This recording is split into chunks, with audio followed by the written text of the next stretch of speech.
तो हेलो मेरे प्यारे दोस्तों, मैं श्री राम स्वागत करता हूं आप सभी को अपने प्यारे से चैनल जेनजी आईआईटीएन में। आज हम लोग बात करेंगे कि अगर आपका किसी भी सब्जेक्ट में रिलेटिव ग्रेडिंग 50 to 60 से कम है तो क्यों आपको उस कोर्स को रिपीट करना चाहिए, और अगर 50 से कम है तब डेफिनेटली आपको रिपीट क्यों करना चाहिए। अभी कुछ बच्चों का ये आर्गुमेंट है कि फाउंडेशन का जो सीजीपीए वो फर्स्ट ईयर के बाद कैलकुलेट होगा, मैं इस टर्म को अब कंटिन्यू कर लेता हूं, जो भी स्कोर आया है मैं उसके अगले टर्म को और अच्छा करूंगा। दूसरे बच्चे का ये आर्गुमेंट है कि क्या अभी के सीजीपीए मैटर करते हैं। सबके बारे में डिटेल से बात करेंगे। तो मैं सबसे पहले बात करने वाला हूं कि अगर आपका कहीं भी स्कोर 60 से नीचे आया है तो मैं डेफिनेटली आपको बोलूंगा कि प्लीज रिपीट दैट कोर्स। अब आप पूछेंगे भैया रिपीट क्यों करना चाहिए, क्योंकि मैं तो पास हो चुका हूं और जो मेरा सीजीपीए वो अच्छा आ जाएगा। एक बात मेरी मानो, अभी आप फर्स्ट टर्म में हो, जब आप नेक्स्ट ईयर जाने वाले होगे आपको आईआईटी मद्रास की तरफ अब जनवरी से स्टार्ट हो जाएगा आपके पास रेगुलर इंटर्नशिप ट्रेनिंग वगैरह के मेल आने।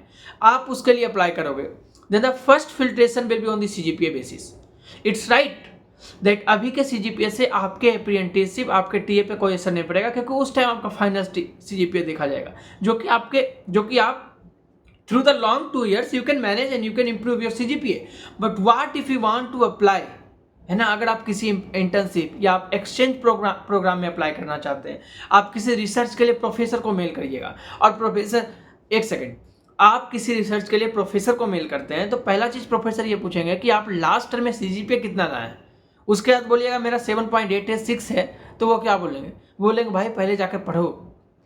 जब तक आप एक एकेडमिक्स को अपने बेस्ट लेवल या गुड लेवल पर नहीं लेके जाते हैं तब तक कोई भी बेस्ट प्रोफेसर आपको as a research intern accept नहीं करेगा।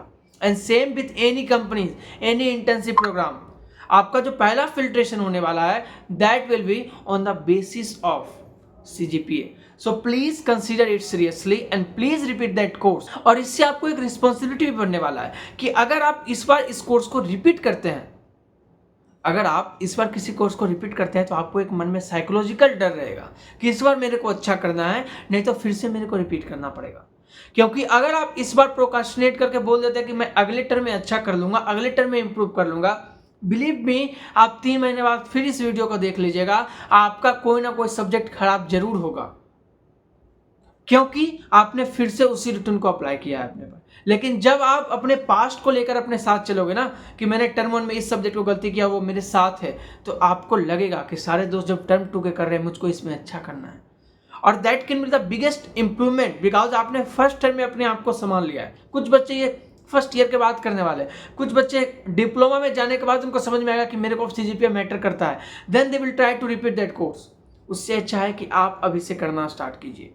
और जो बच्चे 50 से कम लाए हैं उनके लिए मेरा सीरियस सजेशन है, आइदर आप ड्यूअल कॉलेज कर रहे हैं तब ऐसा हुआ होगा, क्योंकि मेरे कुछ दोस्त हैं वो ड्यूअल कॉलेज कर रहे हैं तो उनका स्टेटिस्टिक्स में 58 आया है, सिटी में अगर बात करते हो तो उसका 43 आया है। तो उन्होंने सुबह सुबह ही कॉल किया, तो मैंने उनको सजेस्ट किया है कि try to repeat the whole term. आप इंग्लिश को छोड़ दीजिए, इंग्लिश 1 की जगह आप इंग्लिश 2 ले लीजिए, लेकिन बाकी तीनों सब्जेक्ट को आपको जरूर करना चाहिए। और जो बच्चे अभी कॉलेज जाने वाले, अपने कॉलेज को स्टार्ट करने वाले, काउंसलिंग में पार्टिसिपेट कर रहे हैं, उनके लिए मैं बोलूँगा कि अगर आपका सीटी में कम आया है तो सीटी को जरूर रिपीट कीजिए, मैथमेटिक्स को जरूर रिपीट कीजिए। बिकॉज सीटी कहीं ना कहीं आपके कॉलेज को जो फर्स्ट सेमेस्टर में जो भी आपको लैंग्वेज पढ़ा जाएगा, पाइथन, जावा, सी, उसके साथ कोलाइड करेगा और आपका इंप्रूवमेंट होगा। मैथमेटिक्स कोलैप्स करने वाला, मैथमेटिक्स आपको कॉलेज में ही पढ़ाए जाएंगे। अलग बात है सिलेबस हो सकता है आगे पीछे होगा, लेकिन पढ़ाए जाएंगे दोनों।